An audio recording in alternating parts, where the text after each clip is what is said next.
I'm R. Sucharita, Government Degree College, Khairatabad, Hyderabad, Department of English. A warm welcome to the dearly students of BA, BSc and BCom second year.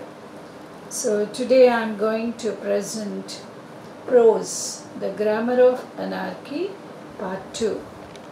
So in the previous video we have done Part 1, and today we are going to continue the prose, that is the Grammar of Anarchy, which is on page number 44. If you have your textbook, you can see on page number 44. So we are going to do. So I am going to present this lesson.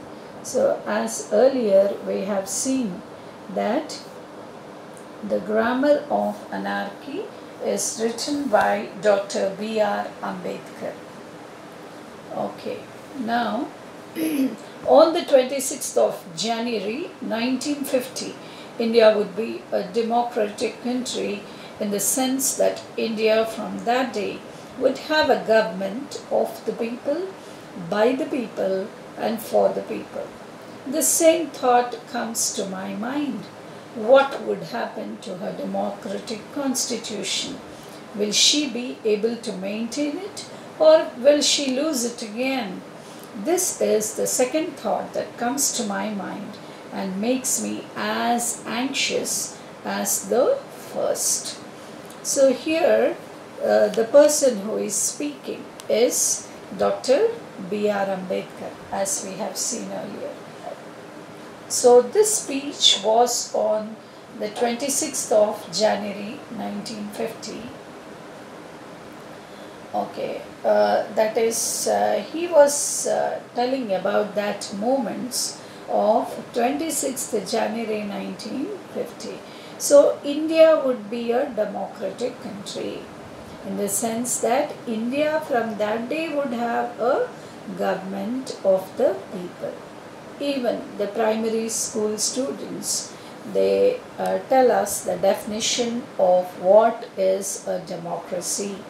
So what is a democracy? A democracy is government of the people, by the people and for the people. So that is called as democracy. So here he says that India would be a democratic country in the sense that India from that day would have a government of the people.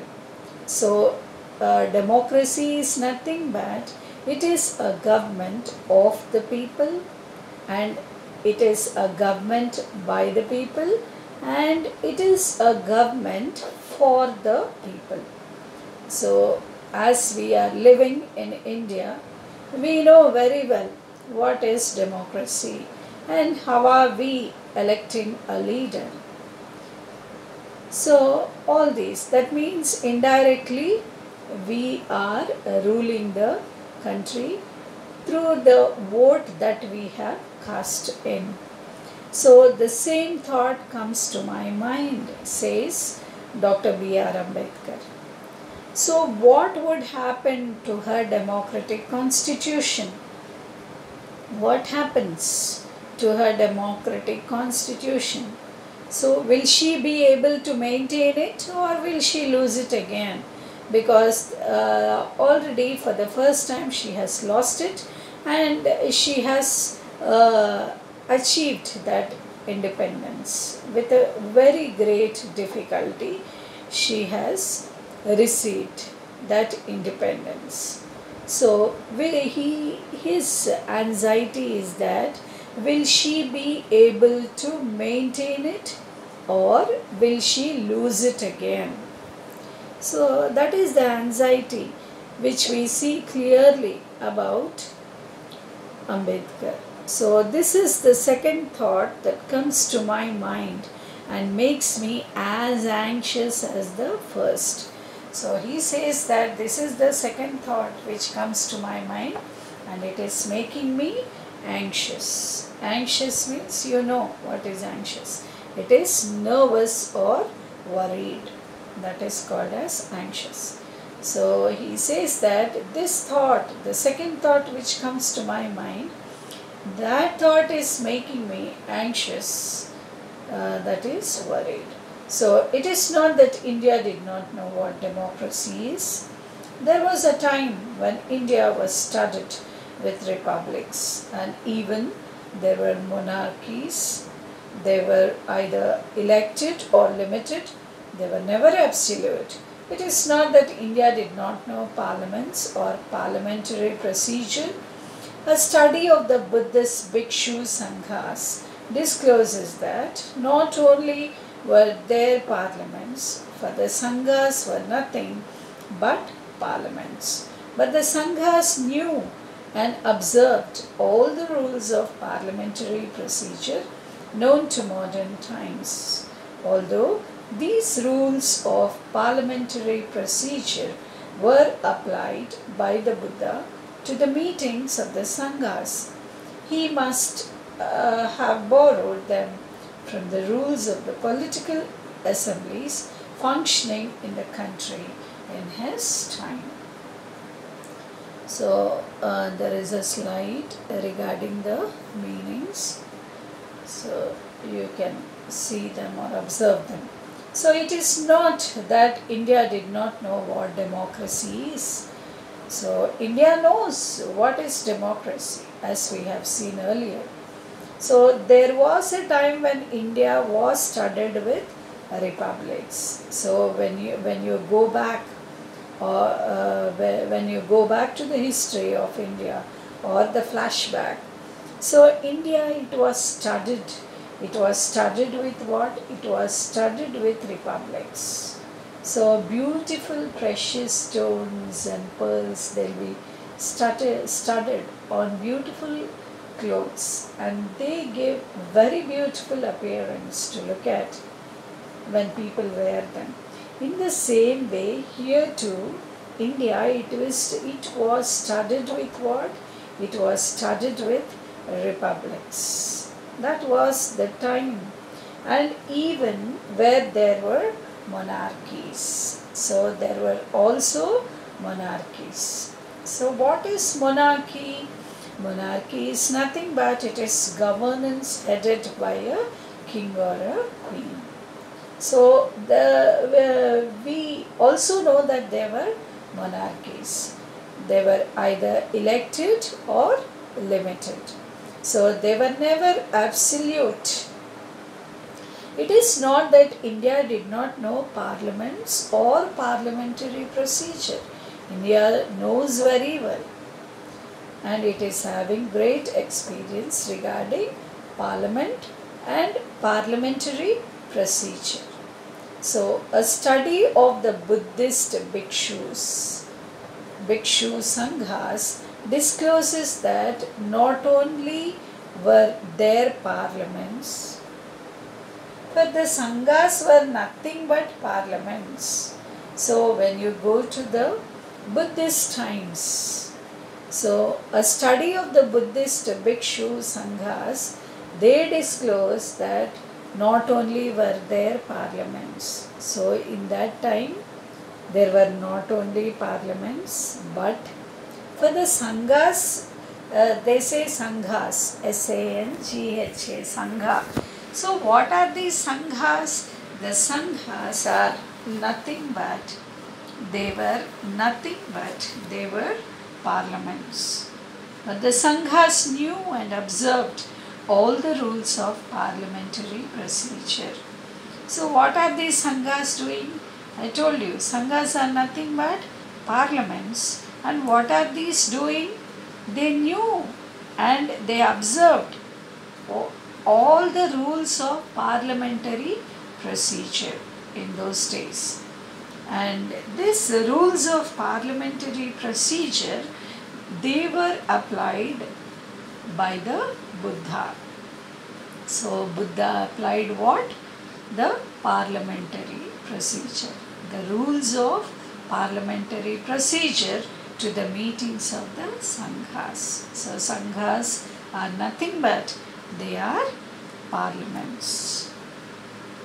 He must have borrowed them from the rules of the political assembly. So here Ambedkar is telling us that he, that is Buddha, he must have borrowed them from the rules of the political assemblies functioning in the country in his time.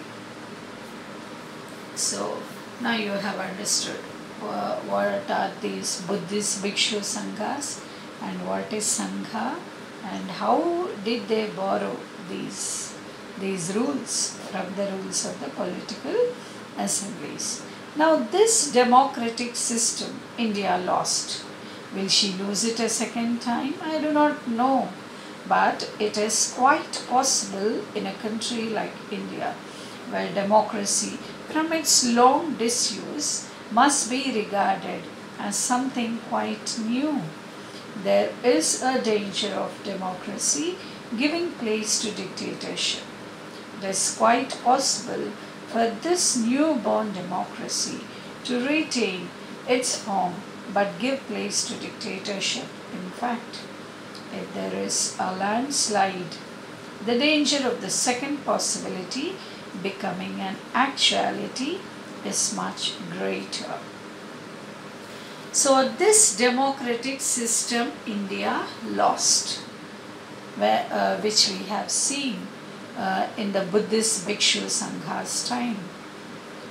So this democratic system India lost, and he says that will she lose it a second time? That is his anxiousness about Ambedkar. I do not know, he says, but it is quite possible in a country like India. So in an Indian country like India, it is quite possible where democracy from its long disuse must be regarded as something quite new. And he says there is a danger of democracy. There is a danger of democracy giving place to dictatorship. So you know what is dictatorship?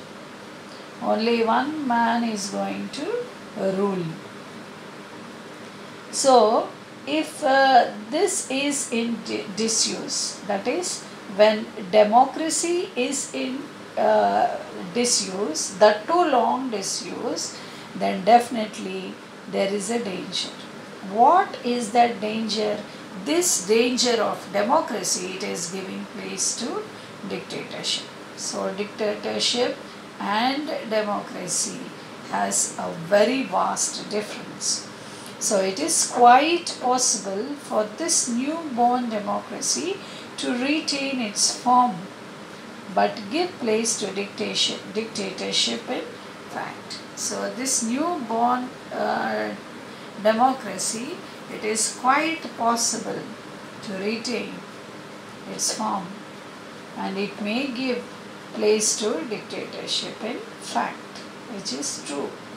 So if there is a landslide, the danger of the second possibility becoming an actuality is much greater. That is what he speaks here. So landslide means what? Overwhelming majority of votes for one party in an election is called as landslide.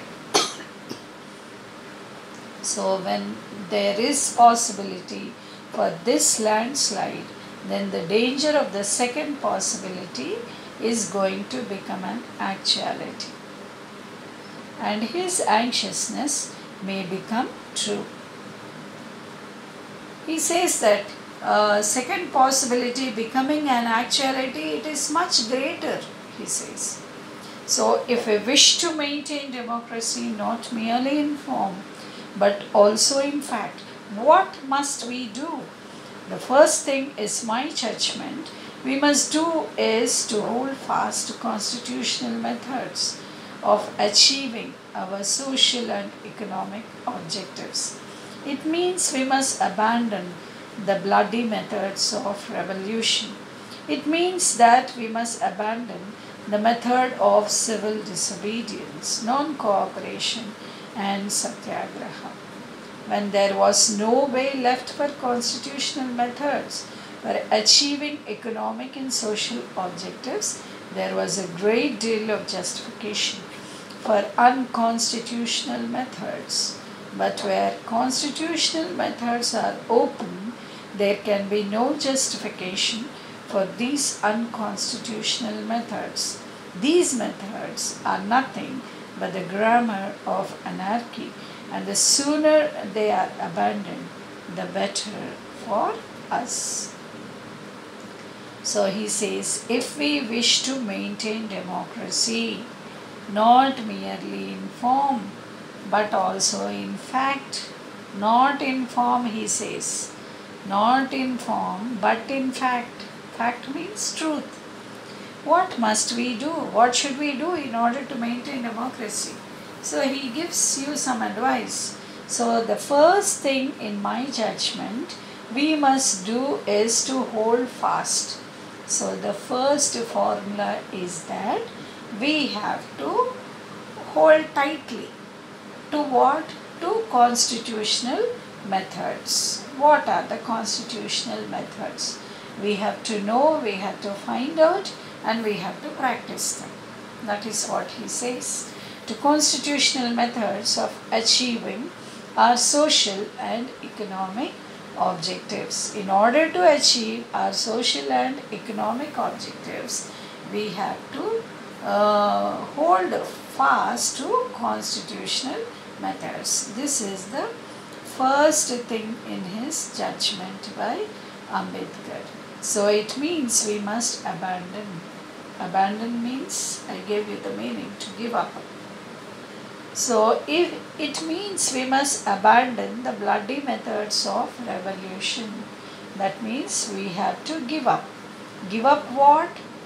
Give up the bloody methods of a revolution.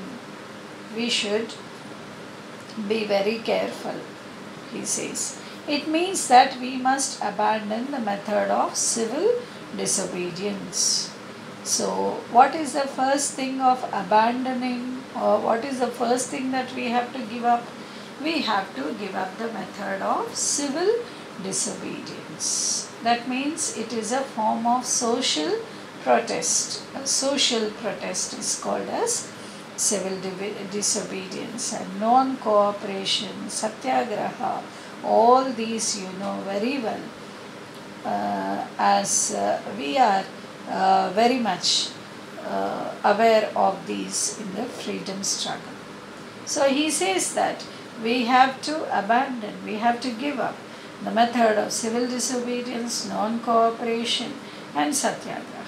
When there was no way left for constitutional methods for achieving economic and social objectives, there was a great deal of justification for unconstitutional methods. So if there is no way for constitutional methods, so these constitutional methods, they should be used for economic and social objectives. So if there is no way for this constitutional methods, then there was a great deal of justification for what? For unconstitutional methods. But where constitutional methods are open, there can be no justification for unconstitutional methods. So, if you focus on constitutional methods which are open, then there is no room for, or there can be no justification for these unconstitutional methods. So these methods are nothing but the grammar of anarchy. So what are these methods? These methods are nothing but they are only called as grammar of anarchy, and the sooner they are abandoned, the better for us. So they should be given up, he says.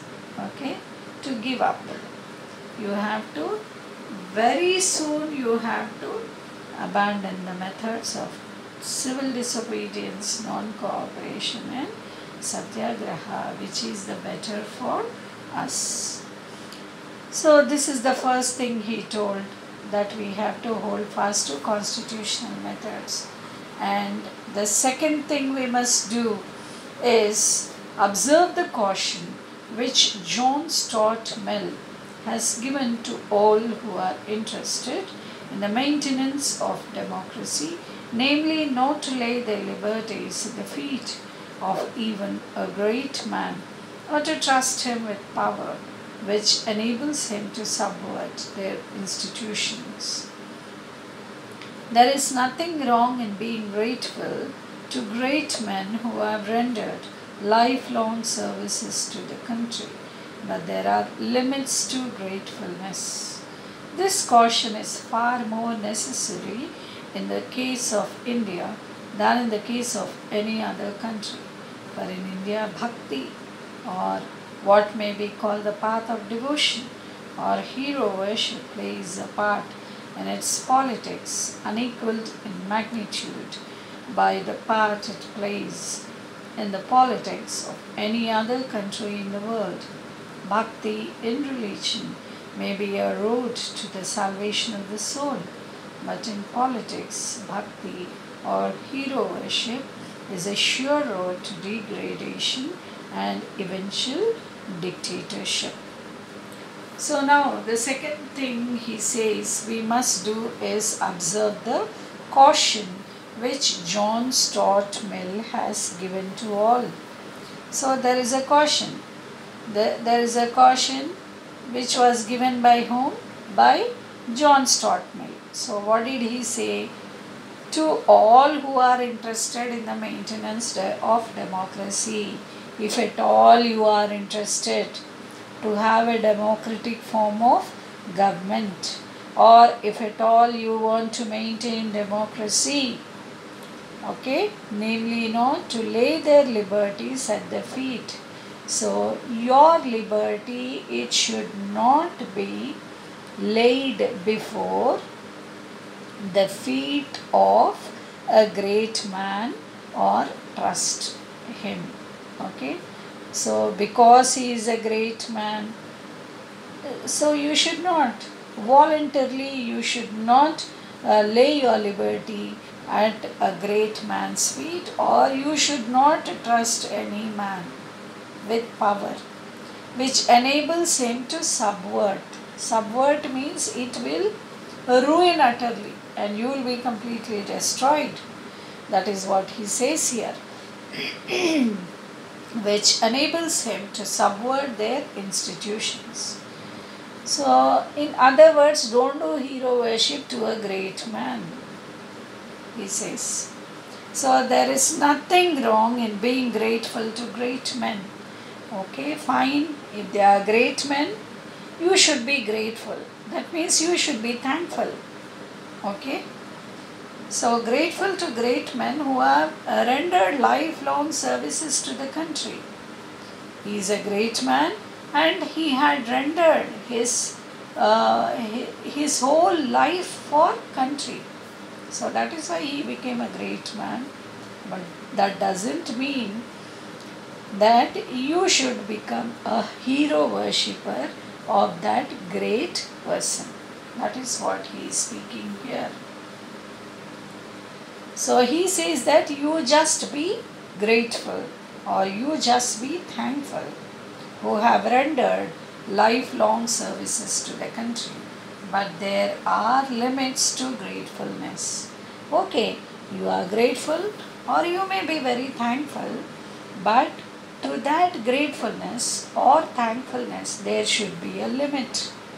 That is what he says here, Ambedkar. This caution is far more necessary.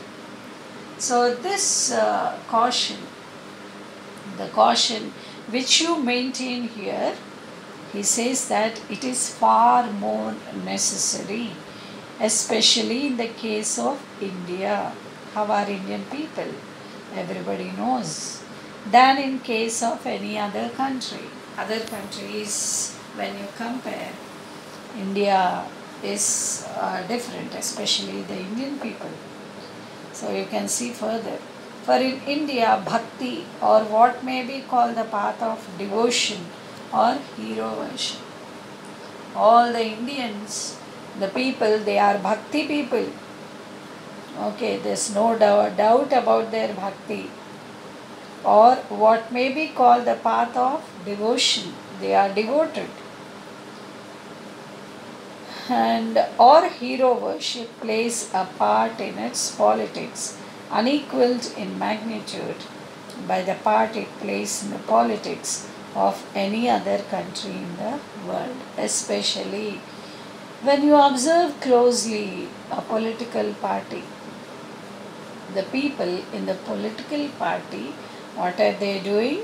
They have so much bhakti and devotion and hero worship, okay, like that, and unequaled magnitude is played in part is played in the politics in the world, in India when compared with other people in the world.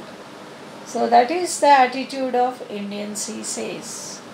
So again, bhakti in religion may be a road to the salvation. Actually, what is the definition of bhakti? Bhakti is nothing but bhakti according to religion. It may be a road to the salvation. Salvation of what? Of your soul. Bhakti in religion may be a road to the salvation of your own soul. But in politics, bhakti or hero worship is a sure road. But when your soul is different and politics is different, okay. So when you come to politics, bhakti or hero worship, it is a sure road of what? Of degradation, degrading, okay, and eventual dictatorship. So if you worship a person like a god, okay, then there is degradation, and not only degradation, but there is eventual dictatorship. So there is no relationship between dictatorship and democracy.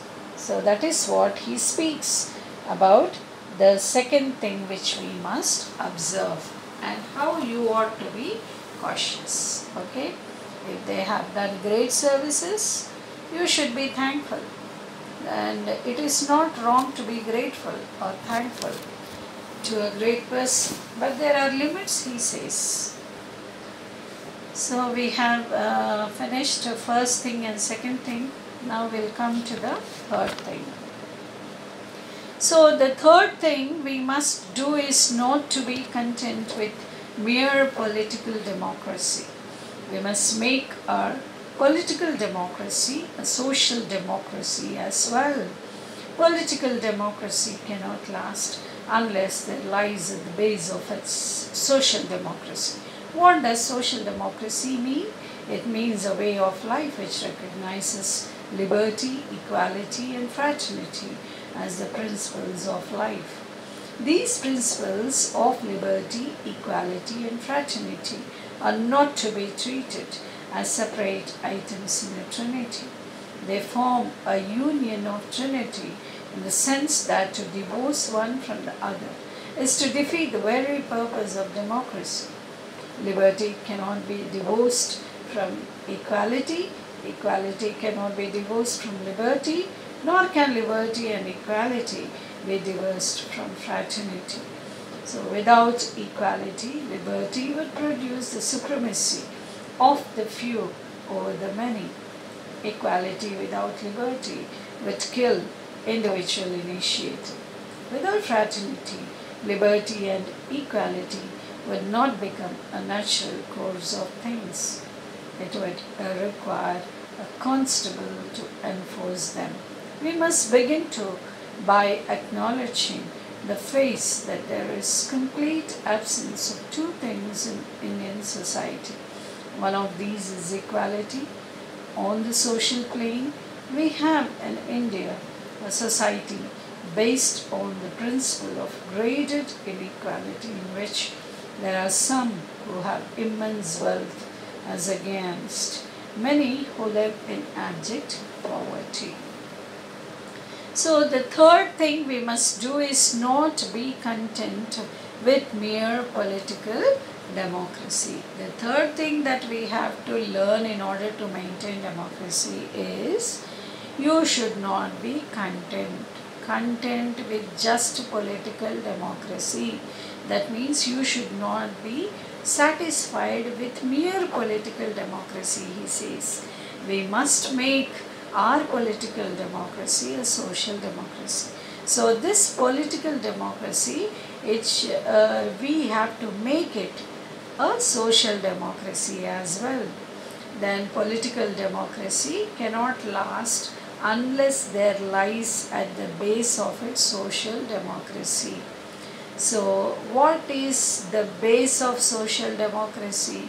Political democracy. So he says that we need both of them. What does social democracy mean? So what is social democracy? It means a way of life which recognizes liberty, equality and fraternity. These are the three words that you have to write it in your brain computer. Okay, so what is social democracy? Social democracy, social democracy is nothing but it is liberty, equality and fraternity. These three as the principles of life. So principles of life are three. Okay, that is what social democracy means. So this social democracy, it recognizes liberty, equality, fraternity. You know what is liberty, freedom, and you know what is equality. Each and every person is equal. And then fraternity is nothing but brotherhood.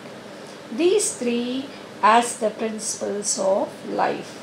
These are the principles of life: liberty, equality and fraternity. So these principles of liberty, equality and fraternity, they are not to be treated as separate items in a trinity. So trinity means three. The meaning we have seen according to the Christian Godhead: Father, Son and Holy Spirit. So here the Trinity means it is what? All Father, Son, Holy Spirit together is called as God, the Supreme God. Okay. So in the same way here, liberty, equality, fraternity, all three is one. That you have to remember. Are not to be treated as separate items in Trinity. They should be closely stuck to each other. Okay, they should be bound to each other. So that is what he says. So they form a union of Trinity. So this union of Trinity is nothing but it is liberty, equality and fraternity, in the sense that to divorce one from the other is to defeat the very purpose of democracy. So it should, there are three, that is liberty, equality and fraternity. So there should not be any divorce, that is one from the other. So I want only liberty and fraternity, but I don't want this equality, I want to divorce it. It should be separated. Or only liberty and equality is enough, no fraternity. So if you separate like that, then he says that you are utterly defeated the very purpose of democracy. The very purpose of democracy is completely defeated, he says, because these three are Trinity. These three are Trinity. So, nor can liberty and equality be divorced from fraternity. And if you say, I want only liberty and equality, and this fraternity be divorced, so without equality, liberty would produce the supremacy of the law over over the many. So equality without liberty would kill individual initiative. Okay, so like that it will be ruined. And without fraternity, liberty and equality would not become a natural course of things. So it is but for sure that all these three should always be present in social democracy. If not, it is an utter failure and it is completely defeated the very purpose of democracy. So it would require a constable to enforce them. We must begin by acknowledging the fact that there is complete absence of two things in Indian society. So when we observe these three in the Indian society, that is liberty, equality and fraternity, what is Ambedkar saying? One of these is equality. On the social plane, we have in India a society based on the principle of graded inequality. So when we observe the social plane in India, how is the society? The society, it is based on what? On the principle of graded inequality. There is perfect inequality in which there are some who have immense wealth as against many who live in abject poverty. So in India, there are people who are having immense wealth. Immense means very lot of wealth they are possessing. Okay, that means very rich as against many who live in abject poverty. Terrible poverty they are living. Okay, they are living in abject poverty. So that is what we see. And then, so there is no equality when we observe this. And most of the people in India, so nearly 40% of the people or more than 40% of the people are living below poverty line. On the 26th of January 1950, we are going to enter a life of contradictions. In politics, we will have equality, and in social and economic life, we will have inequality. In politics, we will be recognizing the principle of one man, one vote, and one vote, one value. In our social and economic life, we shall, by reason of our social and economic structure, continue to deny the principle of one man, one value. How long shall we continue to live this life of contradictions? How long shall we continue to deny equality in our social and economic life? If we continue to deny it for long, we will do so only by putting our political democracy in peril. We must remove this contradiction at the earliest possible moment, or else those who suffer from inequality will blow up the structure of political democracy which this assembly has so laboriously built up.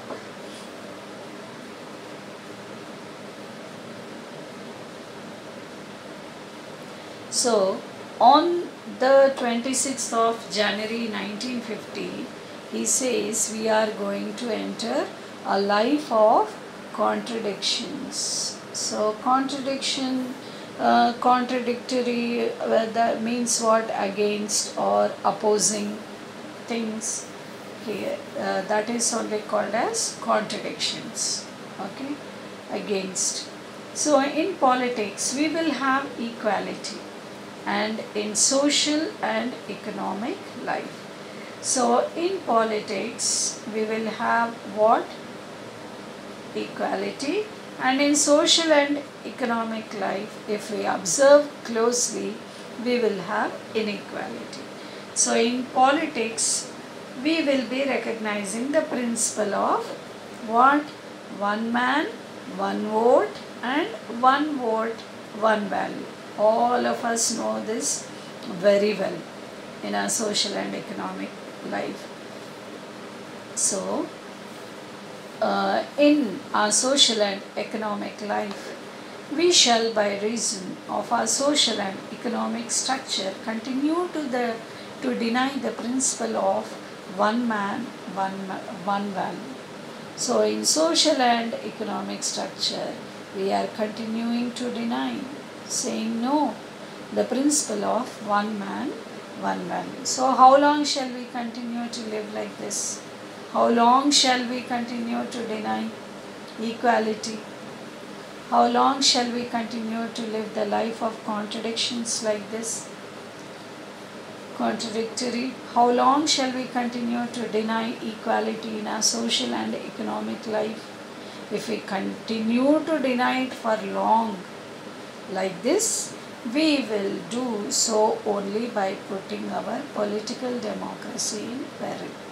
If it continues like this in long run, then definitely what are we doing indirectly? We are putting our political democracy in peril. Peril means danger. So we must remove this contradiction. You have to remove this contradiction at the earliest possible. You have to rub it out. You have to correct yourself moment, or else those who suffer from inequality will blow up the structure of political democracy. So those who are suffering this inequality, what will they do? They will be blowing up. What they will blow up? The structure of political democracy. So then there is no meaning. Structure of political democracy is blown up with this inequality, which this assembly has so laboriously built up. With great hard work and with a lot of labor, this was built up. Okay, so that is what he is speaking here. So he advises that we have to remove these contradictions as early as possible. Then the second thing we are wanting in is recognition of the principle of fraternity. What does fraternity mean?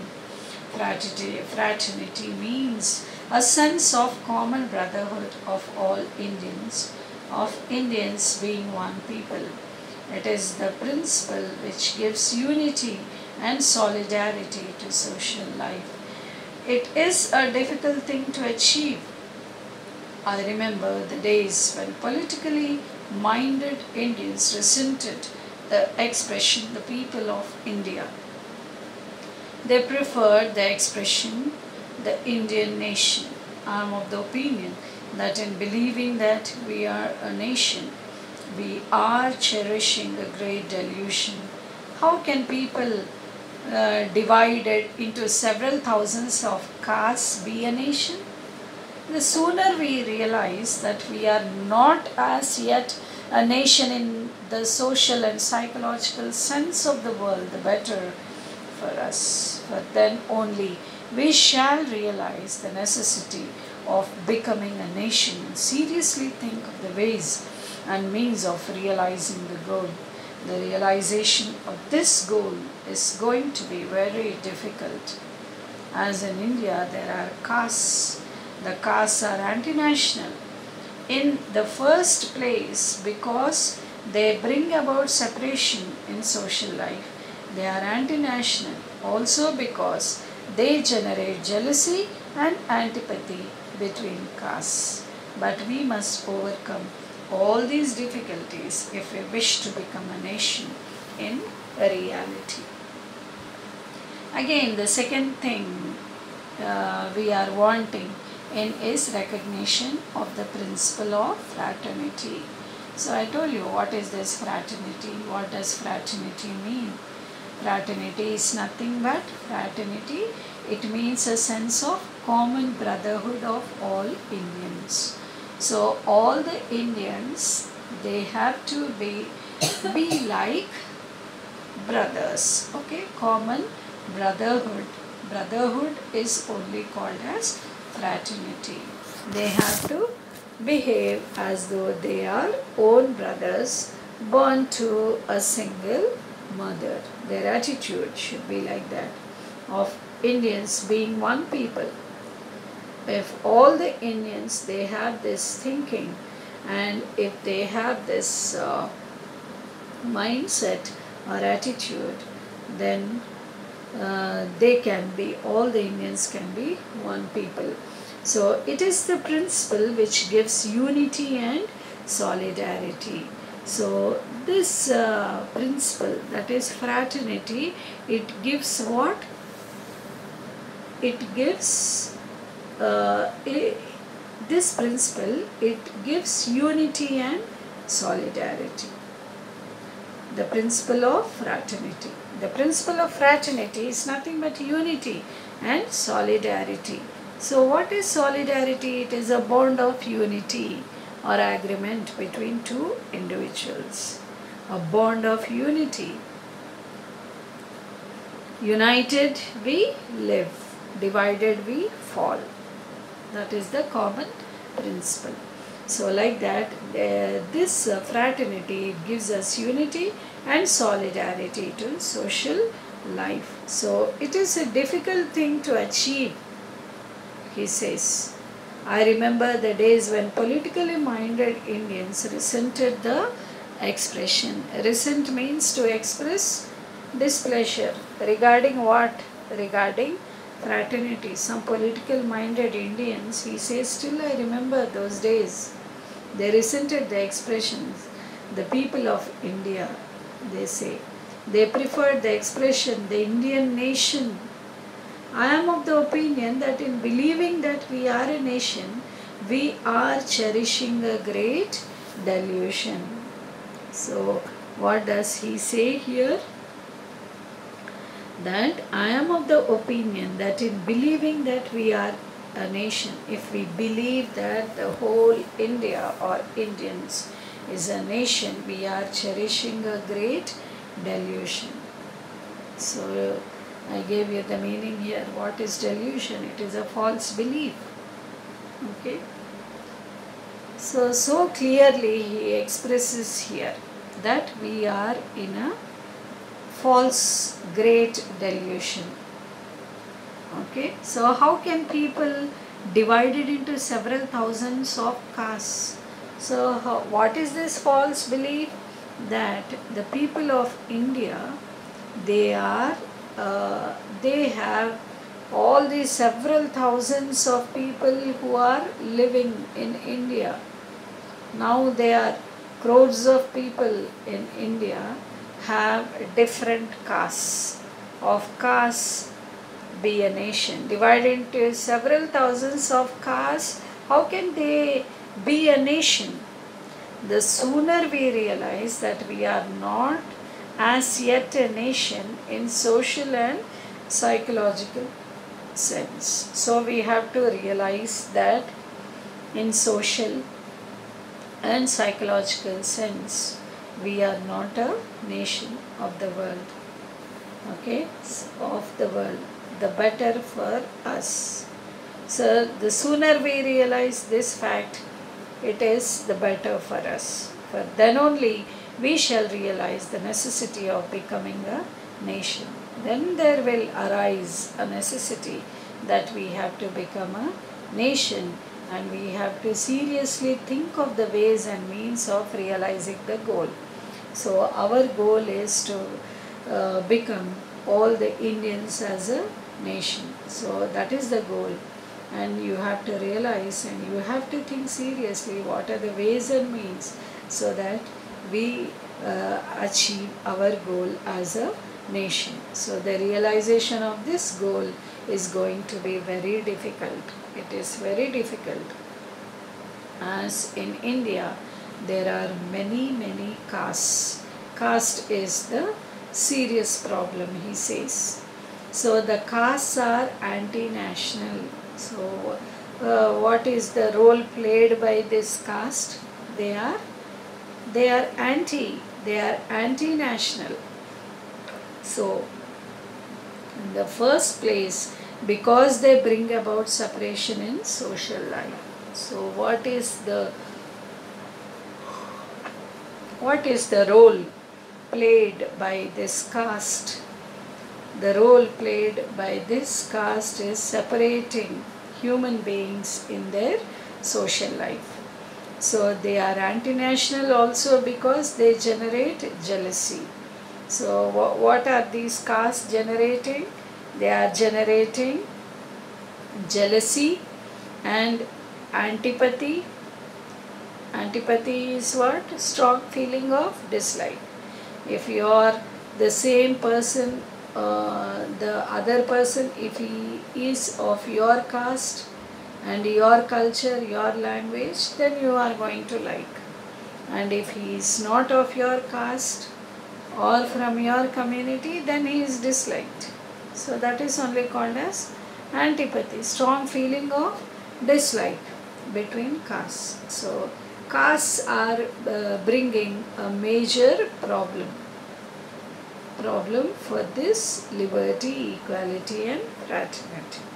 So especially for brotherhood, if people have those caste feeling, and then definitely we are going to see this jealousy and antipathy between castes. But we must overcome all these difficulties if we wish to become a nation in reality. So in reality, if we want to become a nation, then definitely what we have to do, we have to overcome all these difficulties. So we have learnt liberty, equality and fraternity. So for fraternity can be a fact only when there is a nation. So how can fraternity be a true one? How can it be a fact? How can it be a truth? It is a truth only when there is a nation. So without fraternity, equality and liberty will be no deeper than coats of paint. It is just a coat of paint, that's all. So in reality, all these three should be present. The Trinity, the three things. The Trinity, all these three things, they should be closely touched with each other, sticked to each other. Fraternity, equality and liberty. Unless these three are present, then only India is going to become a nation. That is what he says. But there can be no gainsaying that political power in this country has too long been the monopoly of a few, and the many are not only beasts of burden but also beasts of prey. This monopoly has not merely deprived them of their chance of betterment, it has sapped them of what may be called the significance of life. These downtrodden classes are tired of being governed. They are impatient to govern themselves. This urge for self-realization in the downtrodden classes must not be allowed to devolve into a class struggle or class war. It would lead to a division of the house. That would indeed be a day of disaster. But as has been well said by Abraham Lincoln, a house divided against itself cannot stand very long. Therefore, the sooner room is made for the realization of their aspiration, the better for the few, the better for the country, the better for the maintenance for its independence, the better for the continuance of its democratic structure. This can only be done by the establishment of equality and fraternity on all spheres of life. That is why I have laid so much stress on them. So, but there can be no gainsaying the political power in the country. So, what is this gainsaying? Gainsay means it is not true. It is on this slide, the meaning. So, but there can be no gainsay that political power in this country has too long been the monopoly of a few, and the many are not only beasts of burden but beasts of prey. So, gainsay is not true, and then monopoly is complete control. So, what is he trying to say here? That the political power in this country, how it is, has too long been the monopoly, complete control of a few, and the many, how are they? They are only beasts of burden. They are like animals of burden. They are compared with the beasts of burden, but they are not only animals of burden, but they are also the animals of prey, completely surrendering themselves. So this monopoly has not merely deprived. So this monopoly, the complete control, it not only deprived, that means it not only degraded them of their chance of betterment, it has sapped. Sapped means it has made weak, very weak. It has sapped them of what may be called the significance of life. So it has sapped, it had made weak of them, which is called the significance of life. So these downtrodden classes are tired of being governed. The downtrodden classes,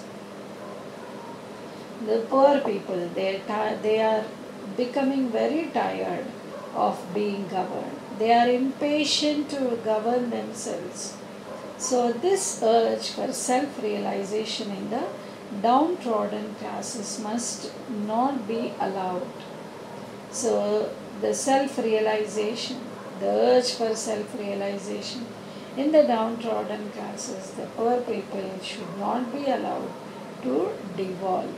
That means transfer power to the lower level. Okay, so that is called as devolve. So, devolve into a class struggle. It should not be transferred to the lower level, and this should not be class struggle or class war. Okay, then again there will be divisions.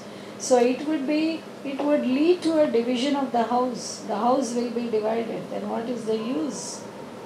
That would indeed be a day of disaster. If all these things will go on in a line, and if all these things happen, then how is that day? The day will definitely going to become a day of disaster, destruction. So, for as has been well said by Abraham Lincoln, so that old president Abraham Lincoln, what did he say? He told that a house divided against itself cannot stand. In a house, there are parents and children. So the parents and children, they have to lead a loving and happy life. And if they don't lead like that, and in the same house if there are enemies, will that house stand? No, because there are divisions in one house where there should be love. So when there is no love and when there is no enmity, when there is enmity and hatred, then definitely that house, it cannot stand and it will fall down. So this simple moral was told by Abraham Lincoln. So itself stand very long. Therefore, the sooner room is made for the realization of their aspiration, the better for the fuel, the better for the country, the better for the maintenance of its independence. So in order to maintain your independence and in order to better the continuance of your democratic structure, and if you want to better your country, then what is your job? Your job is the sooner the room, what sooner should be made? The room. The room. What is that room? The room is for the realization of their aspiration. So the sooner they realize, the better. It is better for the country, for the maintenance of the independence of this country, and better for the continuance of its democratic structure. So this can only be done by the establishment. So how can this the country which again got independence can stand? How can Indian country stand with strong basements? What are those strong basements? So they are the establishment again of these, that is equality and fraternity. So there should be equality and fraternity in every sphere of life.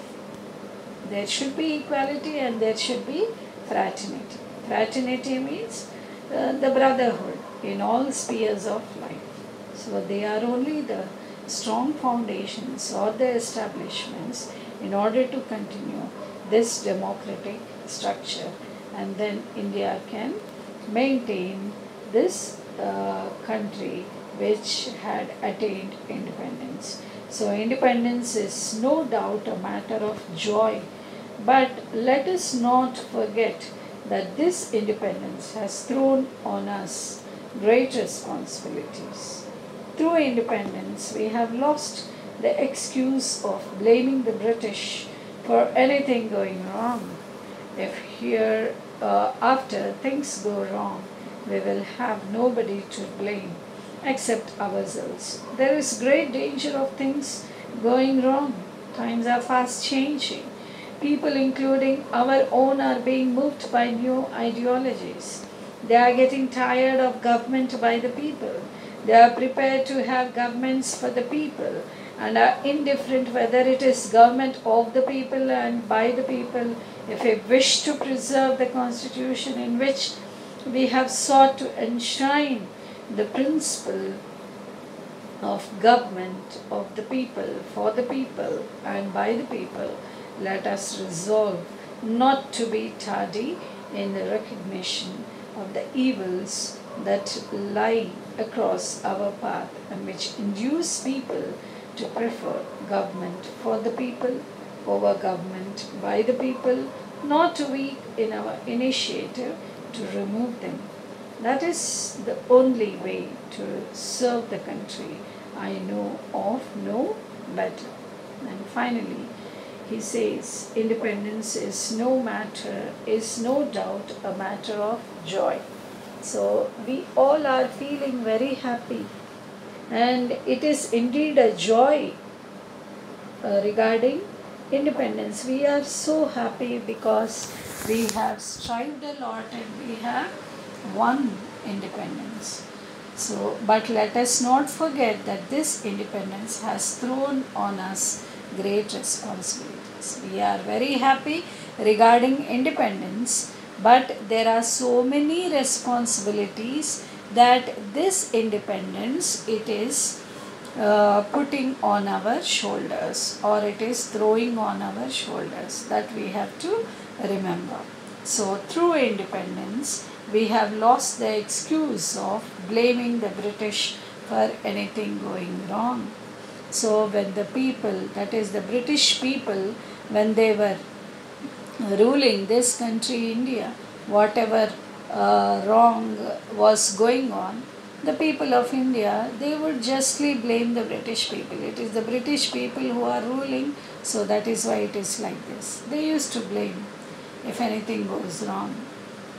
But now, since we have independence, now we have also lost the excuse. Excuse of what? Blaming the British. So if hereafter things go wrong, we will have nobody to blame. If anything goes wrong in this that is in independent country in which we are ruling ourselves. Now there is nobody to blame except we have to blame ourselves. That is what he is telling here. And then there is great danger of things going wrong. When things go wrong, then definitely there is a great danger that we have to keep it in our mind. Times are fast changing every day, so every moment, every hour. There is the times are fast changing. So people, including our own, are being moved by new ideologies. The people whom we think that they are our own people, what they are doing? They are being moved by new ideologies. So they are getting tired of government by the people. They are only getting tired by this kind of government by the people. They are prepared to have governments for the people and are indifferent whether it is government of the people and by the people. They are indifferent. They are not very keen about this, okay, of the people and by the people. If we wish to preserve the constitution, so if we want to preserve this constitution in which we have sought to enshrine, enshrine means to preserve or cherish.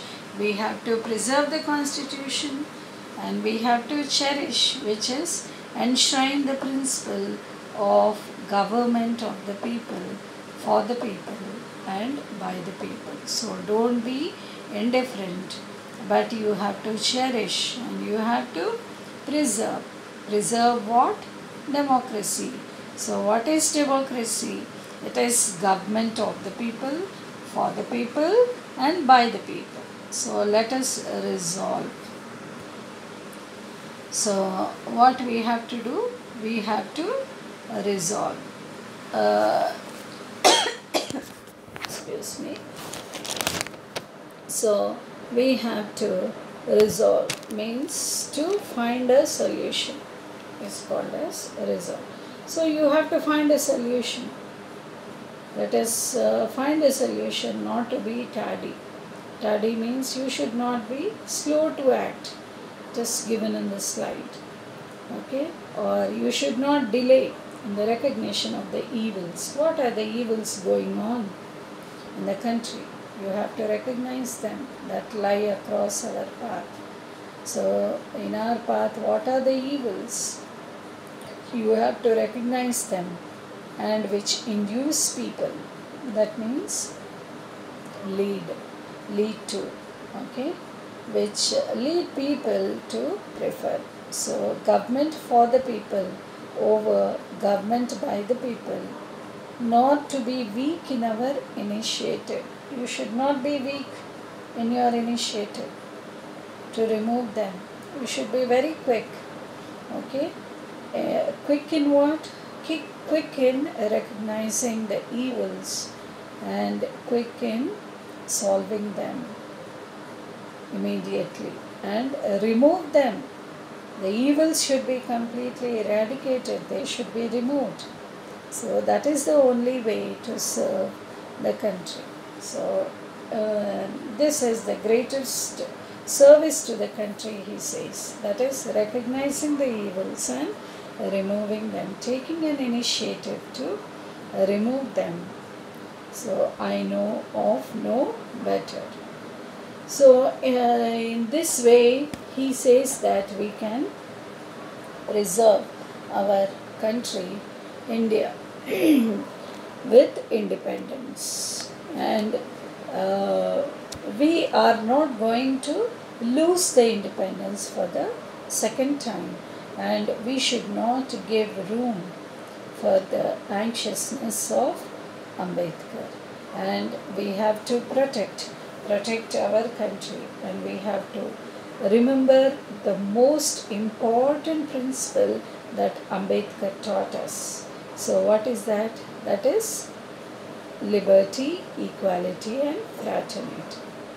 So, all the three should be very close to each other. They should be bound together. They should be stuck to each other. Okay? So, if any one is missing, then there is no place for democracy. So, that we have to remember. This Trinity, the Trinity is liberty, equality, and fraternity, which are the strong foundations of democracy, and we should strive hard in order to achieve them and make our India a glorious one in the world. So, thank you.